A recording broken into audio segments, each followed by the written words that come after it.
para a gente entender o que esperar da política fiscal no próximo ano, quais são as principais propostas que estão em campo. Marina e eu vamos conversar agora com o professor Gabriel Quintanilha, da Fundação Getúlio Vargas, Direito do Rio. Gabriel, seja bem-vindo, obrigada pela participação.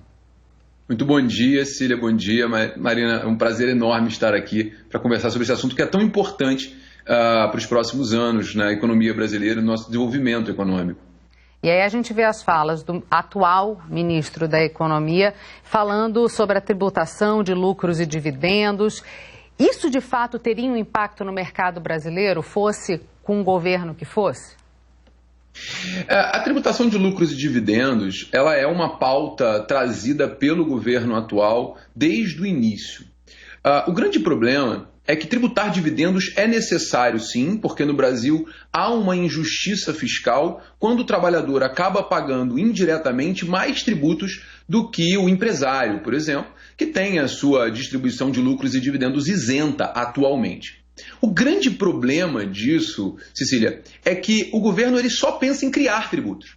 A tributação de dividendos proposta pelo governo federal é uma tributação que se presta tão somente à majoração de carga tributária para fazer frente ao Auxílio Brasil. Não se trata de uma reforma tributária. Falar em tributação de dividendos como reforma tributária é uma injustiça absurda. Isso não é nenhuma verdade. Reforma tributária é você alterar o sistema para que ele seja mais interessante, para que ele seja um sistema mais competitivo e que atraia investimentos. Isso é reforma tributária. Agora, tributar dividendos não é reforma de forma alguma. Tributar dividendos é única e exclusivamente uma forma encontrada pelo governo para fazer frente à continuidade de uma medida que foi sim eleitoreira, que foi a aprovação do Auxílio Brasil. A grande verdade dos fatos é que o governo que se propôs a ser um governo liberal está tributando o setor produtivo para fazer frente ao benefício social.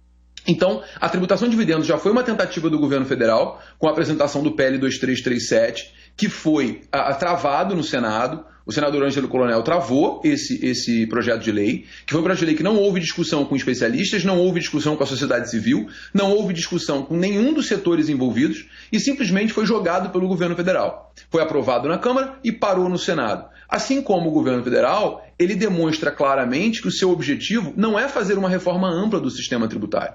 Apesar de constar no projeto de governo do candidato atual presidente Jair Bolsonaro que seja feita uma reforma ampla, mas isso não fica claro em nenhum momento. E o governo federal nos últimos 4 anos em nenhum momento apoiou a evolução das PECs que tramitam no Congresso hoje. Existem 2 PECs importantes de reforma do sistema tributário, que são a PEC 45 e a PEC 110, que não avançaram porque o governo federal optou por fazer uma reforma, entre aspas, porque isso para mim não é reforma, uma reforma fatiada.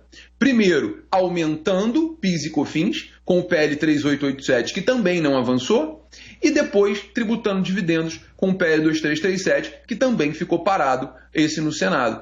Então, efetivamente, o que o governo está é desesperado para criar novas receitas e não fazer uma reforma tributária ampla para que a gente esteja em linha com a OCDE, que, diga-se de passagem, é uma das intenções do governo federal desde o início, enfim, há 4 anos, quando das últimas eleições.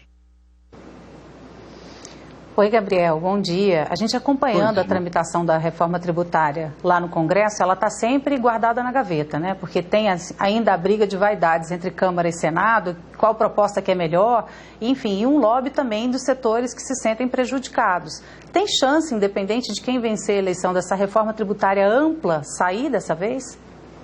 Então, a PEC 110 ela avançou bastante. A PEC 110 ela chegou a ser aprovada na Câmara e ela hoje está congelada no Senado, tendo em vista que o próprio governo federal não estimulou esse avanço.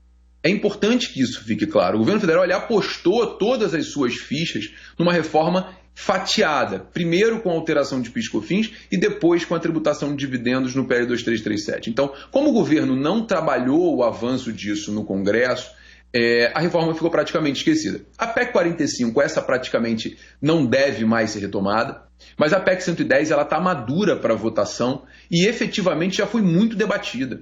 Já há uma aprovação muito ampla da PEC 110 e um cenário muito favorável para que ela avance realmente e seja a grande alteração do nosso sistema tributário, que é um sistema confuso, é um sistema que afasta investimentos e, acima de tudo, um sistema que gera para o setor produtivo prejuízos muito maiores do que lucros, do que resultados, e o que vai gerar desemprego, que vai gerar desinteresse. Então, a PEC 110 ela tem chance sim de ser aprovada, bastando que haja uma vontade do Poder Executivo, de quem quer que ganhe, efetivamente investir nessa aprovação, tendo em vista que a fase que ela se encontra é uma fase bastante madura.